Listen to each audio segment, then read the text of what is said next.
Hi hello everyone. இன்னைக்கு நம்ம திவாகர் இவரை பத்தி பேச போறோமா? இல்லைங்க, யூடியூப் பின்னாடி நடந்துகிட்டு இருக்க மிகப்பெரிய ஒரு மார்க்கெட்டிங். ஏன் திவாகர் மாதிரி ஒரு நபர்லாம் ட்ரெண்ட் ஆகுறாங்க, டேலண்ட் இருக்கக்கூடிய பசங்க எல்லாம் ஏன் ட்ரெண்ட் ஆக மாட்டாங்க அப்படிங்கிற இந்த கேள்வி நிறைய பேருக்கு இருக்கு. இந்த கேள்விக்கான பதில் என்ன அப்படின்னா, டேலண்ட் இருக்கிறவங்கலாம் இன்டர்வியூவை எடுக்க மாட்டாங்கன்னு இல்லை, டேலண்ட் இருக்கிறவங்க உண்மையாவே இன்டர்வியூ கொடுக்க மாட்டாங்க. இன்னைக்கு நம்ம இங்க பேச போறது இதுதான். யூடியூப் சேனல்களுக்கு பின்னாடி நடக்கக்கூடிய ஒரு மிகப்பெரிய விஷயம் அண்ட் நீங்க கவனிக்க வேண்டிய ஒரு விஷயம் குறித்து தான் இன்னைக்கு பேச போறோம். ஸோ இந்த திவாகர் அப்படிங்கிற நபர் சோஷியல் மீடியாக்கள்ல ட்ரெண்ட் ஆகிட்டு இருக்காரு. ரீல்ஸ் நிறைய எடுத்து போடுறாரு. படத்தோட சீன்ஸ்லாம் அவரே பயங்கரமா நடிக்கிற மாதிரி நினைச்சு எடுத்து போடுறாரு. பட் அது ட்ரெண்ட் ஆகுது, நிறைய பேர் அதை பார்த்து சிரிக்கிறாங்க, ஃபன் ஆகுது. பட் இது அது வரைக்கும் பிரச்சனையே இல்லை. எங்க இன்டர்வியூஸ் எடுக்க வராங்களோ, இன்டர்வியூஸ் இது கொடுக்கும் பொழுது இவர் தன்னை ரொம்ப பெரிய நபர், தன்னை 500 சேனலுக்கு மேல இன்டர்வியூ எடுக்கிறாங்க அப்படின்னு நினைச்சிட்டு கான்பிடன்ஸா இன்டர்வியூ கொடுக்குறாரு. இன்டர்வியூவை தாண்டி ஒரு சில படங்கள்ல சின்ன சின்ன சீன்ஸ்ல எங்கேயோ அவரை நடிக்கவும் வைக்கிறாங்க. தான் தான் பெரிய ஹீரோ அப்படின்னு நினைக்கிறாரு. அதெல்லாம் தாண்டி சூரி எனக்கு கீழே, சூர்யாவே எனக்கு கீழே இப்படின்னு எல்லாரையும் மட்டம் தட்டி பேச ஆரம்பிக்கிறாரு. இப்போதான் எல்லா யூடியூப் சேனலும் திருப்பி இவரை அடிக்க ஆரம்பிக்கிறாங்க. ஸோ இந்த விஷயங்கள்லாம் நடக்கிறதுக்கு முன்னாடி இந்த யூடியூப் சேனல்ஸ் ஏன் இவரை இன்டர்வியூ எடுக்கிறாங்க அப்படிங்கிற இந்த கேள்விக்கு உங்களுக்கு பதில் தெரியணும்னா அது ரொம்ப சிம்பிளுங்க. யூடியூப் சேனலை பொறுத்த வரைக்கும் ஒரு சேனல் 2 சேனல்ல ஏகப்பட்ட யூடியூப் சேனல் இருக்கு. அது நம்ம எல்லாருக்குமே தெரியும். நான் சொல்றது இந்த சோலோ கிரியேட்டர்ஸ் கிரியேட் பண்ற சேனல் கிடையாது. அதை தாண்டி கார்பரேட்டா சேனலை நிறுவுறவங்க, அதாவது ஒரு ஆங்கர், கேமராமேன், அவங்கள எடிட் பண்றதுக்கு ஒரு ஆள், அந்த எடிட் பண்றது இல்லாம ப்ரோக்ராம் ப்ரொடியூசர் அப்படின்னு ஒரு டீமா ஃபிக்ஸ் பண்றாங்க. இந்த மாதிரி சேனல்கள் பார்த்தீங்க அப்படின்னா அங்கங்க ஒரு சேனல், ஒரு பிஸ்னஸை நடத்தக்கூடிய பிஸ்னஸ் ஓனர்ஸ் என்ன பண்றாங்க அப்படின்னா இந்த மாதிரி ஒரு அமௌண்ட்டை ஸ்பெண்ட் பண்ணி ஒரு சேனலை ஆரம்பிக்கிறாங்க. இந்த சேனலை ஆரம்பிக்கும் பொழுது என்ன பண்றாங்க அப்படின்னா அந்த டேலண்டடான பர்சன், ஏற்கனவே சொன்ன இல்லையா, டேலண்டடா இருக்கக்கூடிய நபர்கள், சினிமால கொஞ்சம் ஃபேமஸா நல்லா நடிக்கக்கூடிய நபர்கள் கிட்ட போய் இன்டர்வியூ கேட்டாங்க அப்படின்னா நிறைய சேனல்களுக்கு கொடுக்க மறுக்கிறாங்க. அதாவது இது பின்னாடி ஒரு ஸ்ட்ராட்டஜியே இருக்கு அப்படின்னு சொல்லணும். அதாவது இவங்க இன்டர்வியூ கொடுக்கறது யாருக்கு அப்படின்னு பாத்தீங்கன்னா மிகப்பெரிய ஆக்டர், ஆக்ட்ரஸஸ், நான் சொல்ற மிகப்பெரிய ஆக்டர், ஆக்ட்ரஸஸ்லாம் ஹை லெவல்ல இருக்கிறவங்கல்ல, இப்போ ரஜினி, கமல், விஜய், சூர்யா, இவங்க எல்லாமே ஒரு செட் ஆஃப் சோஷியல் மீடியாவையும் தாண்டி ஒரு செட் ஆஃப் சேட்டலைட் சேனலுக்கு மட்டும்தான் இன்டர்வியூவே கொடுப்பாங்க. அதுவே ரொம்ப ரேர். இப்போ அதுக்கு கீழே ஒரு செட் ஆஃப் ஆக்டர், ஆக்ட்ரஸஸ் இருக்காங்க இல்லையா. இப்போ அடுத்தடுத்து வளர்ந்து வரக்கூடிய நபர்கள் கூட அவங்க கிட்ட, அவங்களுக்கும் இந்த யூடியூப் சேனல்ஸ்க்கும் சோஷியல் மீடியாஸ்க்கும் ஒரு பிஆர்ஓ இருப்பாங்க. இவங்க 2 பேருக்கும் நடுவில் இந்த பிஆர்ஓஸ் அப்படிங்கிறவங்க எந்தெந்த சேனலுக்குலாம் இன்டர்வியூ கொடுக்க சொல்றாங்களோ அந்தந்த சேனலுக்கு தான் அந்த ஃபேமஸா இருக்கக்கூடிய நபர்கள் இன்டர்வியூ கொடுப்பாங்க. மற்ற சேனலுக்குலாம் இன்டர்வியூ கொடுக்க மாட்டாங்க. ஸோ இப்படி கொடுக்கும் பொழுது இந்த இஷ்டத்துக்கு ஆரம்பிச்ச யூடியூப் சேனல்களுக்கு என்ன தேவைப்படுது அப்படின்னா, யாரையோ ஒரு நபரை இன்டர்வியூ எடுத்து போடணும். யாரோ பேசினாதான் மக்கள் கவனிக்கிறாங்க, அப்போதான் வியூஸ் வருது. அப்படிங்கிறப்போ என்ன பண்றாங்க அப்படின்னா பெரிய பெரிய ஆக்டர், ஆக்ட்ரஸஸ், ஃபேமஸா இருக்கிற நபர்கள்லாம் கொடுக்கல. அப்படின்னும் போது நம்ம இந்த சோஷியல் மீடியால ஃபேமஸ் ஆகக்கூடிய, இன்ஸ்டாகிராம்ல நிறைய ஃபாலோவர்ஸ் வச்சிருக்கக்கூடிய நபர்களை இன்டர்வியூ எடுப்போம் அப்படின்னு சொல்லி அடுத்த கேட்டகரிக்கு வராங்க. இப்போ அந்த கேட்டகரியில பாத்தீங்கன்னா இந்த சீரியல் ஆக்டர், சீரியல் ஆக்ட்ரஸஸ் இவங்கெல்லாம் வராங்க. இவங்கெல்லாம் ஒரு ஸ்டேஜுக்கு இன்டர்வியூ கொடுத்துட்டே வரும்போது என்ன ஆகுது அப்படின்னா ஒரு கட்டத்துக்கு மேல இவங்களுக்கு அமௌண்ட் செலவாகுது. அதாவது அவங்க ஆட் ஷூட்டு எல்லாத்துக்கும் பணம் கேட்கிற மாதிரி உங்களோட யூடியூப் சேனல்ல நான் இன்டர்வியூ கொடுக்குறேன்ல, எனக்கு அதுக்கும் காசு கொடுங்க அப்படின்னு சொல்லி கேட்குறாங்க. இப்போ அவங்களுக்கு ஒரு அமௌண்ட்டை கொடுத்து பெரிய பெரிய சேனல்ஸ், அதாவது யூடியூப்லேயே பார்த்தீங்க அப்படின்னா ஒரு குறிப்பிட்ட சில சேனல்கள், பிகை நோட்ஸ், கலாட்டா, இந்தியா கிளிப்ஸ், இந்த மாதிரி இந்த சேனல்கள் எல்லாமே நல்ல ரெவென்யூ பார்த்து மக்களிடையே ஃபேமஸாக இருக்கக்கூடிய சேனல். இவங்க அந்த பர்டிகுலர் அமௌண்ட்டை அந்த யார் கேட்குறாங்களோ இன்டர்வியூ எடுக்க அவங்க கேட்கறதுக்கு கொடுக்குறாங்க. அது ஒருத்தங்களுக்கும் ஒரு அமௌண்ட் 5,000 ரூபாயிலிருந்து 25,000 ரூபாய், 30,000 ரூபாய் அந்த அளவுக்கு வரும். நீங்க பார்த்துட்டு இருக்கக்கூடிய நிறைய இன்டர்வியூஸ் பேமெண்ட் கொடுத்து தான் அவங்களை இன்டர்வியூவே எடுப்பாங்க. அதன் மூலமா இவங்களுக்கு வியூஸ் வரும். அந்த வியூஸ்ல ரெவென்யூ பார்ப்பாங்க. இதுதான் நடந்துட்டு இருக்கு. ஸோ இப்படி சீரியல் ஆக்டர், ஆக்ட்ரஸஸ் எல்லாம் அவங்க நெக்ஸ்ட் ஸ்டேஜ், இப்படி ஃபர்ஸ்ட் ஸ்டேஜ், செகண்ட் ஸ்டேஜ் எடுக்கிறாங்க. இவங்களை எடுத்துட்டு இருக்கும்போது இப்ப நான் முதல்ல சொன்னேன் இல்லையா, அந்த பிசினஸ் ஓனர்ஸ் எல்லாம் டக்கு டக்குன்னு பணம் ஸ்பெண்ட் பண்ணி சேனல் ஆரம்பிக்கிறாங்க அப்படின்னு இப்ப இவங்களுக்கு எல்லாமே டக்குனு யாரையாவது இன்டர்வியூ எடுக்கணும். இந்த சீரியல் ஆக்ட்ரஸஸ் கேட்கக்கூடிய 5000 10,000 20,000 இதெல்லாம் கொடுத்து இவங்களால இன்டர்வியூ எடுக்க முடியல. ஒரு இன்டர்வியூக்கே 20,000 ரூபாய் கொடுத்தாங்கன்னா யோசிச்சு பாருங்க, ஒரு 10 இன்டர்வியூ எடுத்தாங்கன்னா 2 லட்சம் எங்கேயோ போயிடுச்சு. அதனால இவங்க என்ன பண்றாங்க அப்படின்னா இந்த சோசியல் மீடியா ட்ரெண்டிங் பீப்புளை பிடிக்கிறாங்க. ஸோ ஃபர்ஸ்ட் இவங்களும் என்ன பண்றாங்க அப்படின்னா ஒரு 1 மில்லியன் ஃபாலோவர்ஸ் வச்சிருக்கவங்க, அதுக்கு கீழே ஃபாலோவர்ஸ் ஒரு 100 200 இந்த மாதிரி ஃபாலோவர்ஸ் இருக்கவங்க கொடுக்குறாங்க.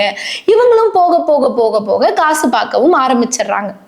அண்ட் இதுக்கு அடுத்தபடியாதான் இந்த ட்ரெண்டிங்ல இருக்கக்கூடிய நபர்கள் வராங்க. டக்குன்னு எதுக்காவது அவங்க ட்ரெண்ட் ஆவாங்க, உடனே அவங்கள கூப்பிட்டு அவங்கள பத்தி ஒரு இன்டர்வியூ எடுத்து போடுங்க அப்படின்னு இப்படி ஒரு சேனலும் ஆரம்பிச்சு எல்லாரும் அதே பர்சனை இன்டர்வியூ எடுக்க ஆரம்பிக்கிறாங்க. இப்போ திடீர்னு திவாகர் வந்து அந்த குறிப்பிட்ட சேனல் திவாகரை ஆரம்பத்துல எடுக்க ஆரம்பிச்ச சேனல்களுக்கு ஆக்ட்ரஸஸ் கொடுத்துருக்க மாட்டாங்க. சீரியல் ஆர்டிஸ்ட்க்கு காசு கொடுக்க அவங்க கிட்ட அவ்வளோ அமௌண்ட் ஸ்பெண்ட் பண்ண முடியாது. அப்படி இருக்கும்போது இந்த திவாகர் மாதிரி ட்ரெண்டிங்ல இருக்க ஏதோ மக்கள் பார்க்கக்கூடிய நபரை பத்தி எடுத்து போடுவோம் அப்படின்னு இன்டர்வியூ இங்கதான் ஆரம்பிக்குது.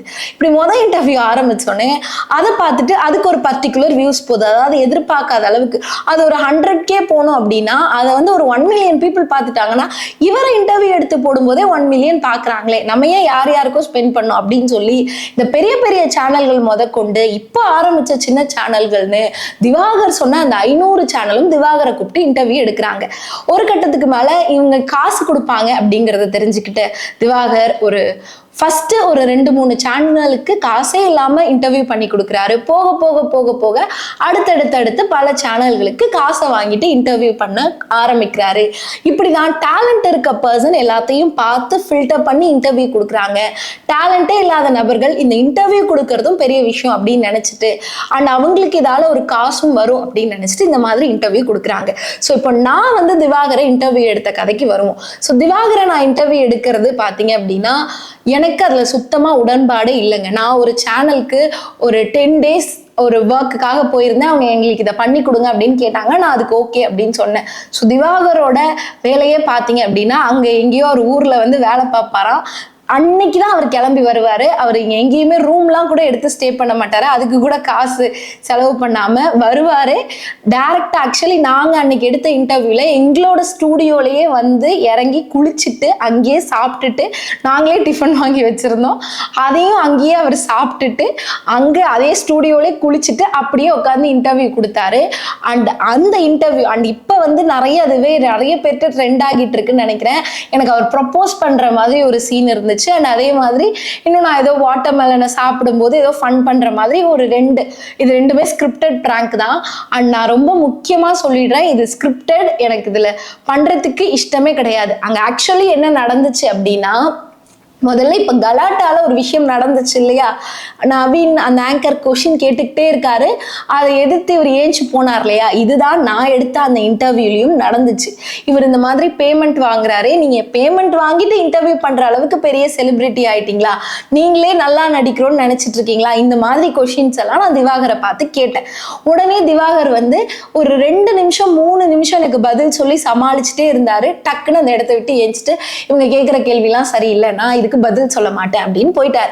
இப்படி ஒரு எழுந்து போன உடனே ஆக்சுவலா அந்த சேனல் டீம், அது குறிப்பிட்ட அந்த தங்கம் சேனல் அப்படிங்கிற இந்த சேனல் வந்து எனக்கு சுத்தமா அவங்க அந்த இடத்துல சப்போர்ட்டே பண்ணல.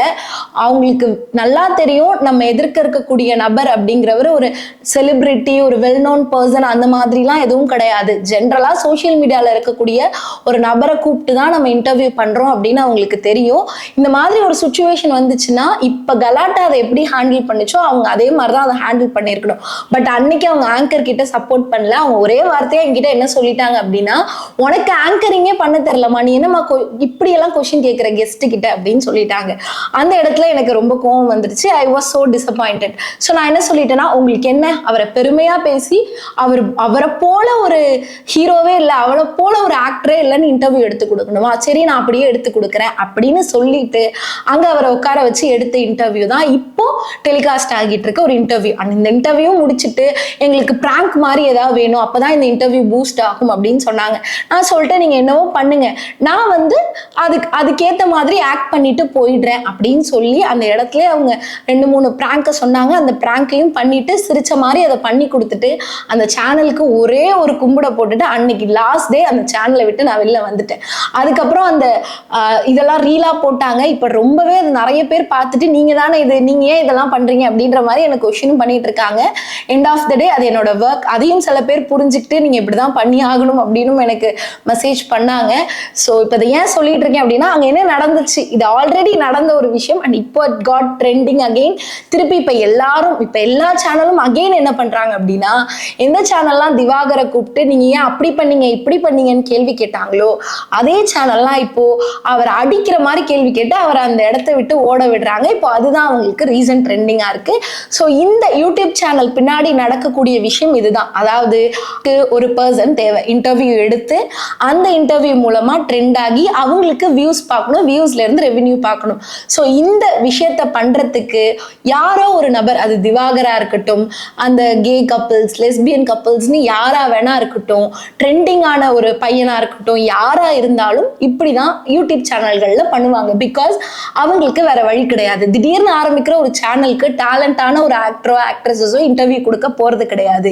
அப்போ இந்த மாதிரி சோஷியல் மீடியால ட்ரெண்ட் ஆகக்கூடிய நபர் 1000 ரூபாய் 2000 ரூபாய் வாங்கிட்டு இன்டர்வியூ கொடுக்குறாங்க அப்படின்னும் போது அவங்க அந்த இன்டர்வியூவை எடுத்துக்கிறாங்க. யூடியூபுக்கு பின்னாடி நடக்கக்கூடிய ஒரு விஷயம். ஸோ இந்த விஷயத்தை தொடர்ந்து இன்னொரு விஷயமும் நடந்துகிட்டு இருக்கு. ஸோ இப்போ மக்களாகிய நம்ம குறிப்பிட்ட இந்த திவாகர் மாதிரி அன்டேலண்டடான பர்சன், திறமையே இல்லாம ரொம்ப ஃபேமஸ் ஆகிறதும் திறமையே இல்லாம நடிக்க வாய்ப்பு கிடைக்கிறது பத்தி பேச ஆரம்பிச்சிருக்கோம். அதே மாதிரி பாத்தீங்க அப்படின்னா இன்னொரு பக்கம் இந்த யூடியூப் சேனல்கள்ல நடக்கிற ஒரு விஷயம் அண்ட் இது குறித்தும் நம்ம கூடிய சீக்கிரம் பேச ஆரம்பிப்போம் அப்படின்னு நான் எதிர்பார்க்கிறேன். ஏன்னா நான் இதெல்லாம் சொல்றது நான் இந்த யூடியூப் சேனல்கள்லாம் ஒர்க் பண்ணேன் அப்படிங்கிற காரணத்தினாலதான். அதாவது இன்னொரு விஷயம் என்ன அப்படின்னு கேட்டீங்கன்னா, இந்த யூடியூப் பிளாட்ஃபார்ம்ல ஒரு செலிபிரிட்டியே இன்டர்வியூ எடுத்தா நீங்க எங்க இருந்து வந்தீங்க, என்ன பண்ணீங்க, இந்த ஒர்க் குறிப்பிட்டு இந்த மூவி பண்ணும்போது உங்களோட எக்ஸ்பீரியன்ஸ் என்ன அப்படின்னு பேசுறது ஒரு விதம். அதுக்கடுத்து ஒரு பர்டிகுலர் மூவி ப்ரமோஷனுக்காக ஒரு டைரக்டர் வராங்க அப்படின்னா இந்த படத்தை நீங்க எப்படி எடுத்திருக்கீங்க, என்னெல்லாம் பண்ணீங்கன்னு அந்த டைரக்டர் பேசுறது ஒரு விதம். இதை தாண்டி இன்னொரு விதமான ஆட்கள் இருக்காங்க. அதாவது அந்த மூவிக்கும் அவங்களுக்கும் சம்பந்தமே இருக்காது, அந்த குறிப்பிட்ட நபர்களுக்கும் அவங்களுக்கும் சம்பந்தமே இருக்காது. அவங்க உட்கார்ந்துக்கிட்டு இந்த மூவில வந்து இது இப்படி நடந்துகிட்டு இருக்கு, அது அப்படி போயிட்டு இருக்கு, இந்த மாதிரி விஷயங்கள் எல்லாத்தையுமே பேசிட்டு இருக்காங்க. ஸோ நான் ஆஸ் ஆங்கரா எண்ட் ஆஃப் த டே இது எல்லாத்தையுமே, ஏன்னா என்ன மாதிரி பேஷனேட்டா உள்ள வரக்கூடிய ஆட்களுக்கு இன்டர்வியூஸ் பெரிய பெரிய சேனல்கள்ல வாய்ப்பு அப்படிங்கிறது அவ்வளவு சீக்கிரம் கிடைச்சிடுறது கிடையாது. பட் எண்ட் ஆஃப் த டே நாங்களும் இந்த மாதிரி நபர்கள் கிட்ட இன்டர்வியூ எடுக்கணும். ஸோ நானும் திவாகர் எடுத்திருக்கேன். ஆனால் அதே மாதிரி சினிமா காசிப் பேசணும், இந்த மாதிரி ஒரு விஷயமும் இருக்கு. ஸோ எப்படி இந்த திவாகரோட அன்டேலண்டட் திங்க ஆதரிக்க கூடாது அப்படின்னு மக்கள் இப்போ ஒரு விஷயத்துக்கு விழிப்புணர்வு ஆயிருக்காங்களோ அதே மாதிரி இந்த சினிமா காசிப், சினிமா திங்ஸ் குறிப்பிட்ட அந்த நபர்களை பத்தி அவங்களே பேசாம வேற யாரோ பேசிட்டு இருக்காங்க அப்படிங்கிறதையும் வெளில கொண்டு வருவாங்க, அதையும் ஸ்ட்ராங்கா எடுத்து கேள்வி கேட்பாங்க அப்படிங்கிறத நம்ம எதிர்பார்ப்போம். எண்ட் ஆஃப் த டே நம்ம இப்போ ஒரு குறிப்பிட்ட விஷயத்தை பத்தி பேசுறோம், Diwakar why is got trending and அது பின்னாடி யூடியூப் சேனல்கள் நடத்தக்கூடிய அந்த விஷயம் என்ன அப்படிங்கிறதெல்லாம் குறித்து தான் பேசுறதுக்கு தான் இந்த வீடியோ. ஸோ இவ்வளோ நேரம் இந்த வீடியோவை நீங்கள் காத்திருந்து பார்த்ததுக்கு ரொம்ப நன்றி. தேங்க்ஸ் ஃபார் வாட்சிங். அண்ட் இந்த மாதிரி இன்னும் பல தகவல்கள் பற்றி விரிவாக பேசணும், அதை பற்றி தெரிஞ்சுக்கணும் அப்படின்னா மறக்காமல் கலி ரிப்போர்ட்ஸை சப்ஸ்கிரைப் பண்ணி வச்சுக்கோங்க. அண்ட் இதே மாதிரி இன்னொரு தெளிவான விரிவான வீடியோவோட உங்களை சந்திக்கிறேன். Until then bye. This is Lok Suji.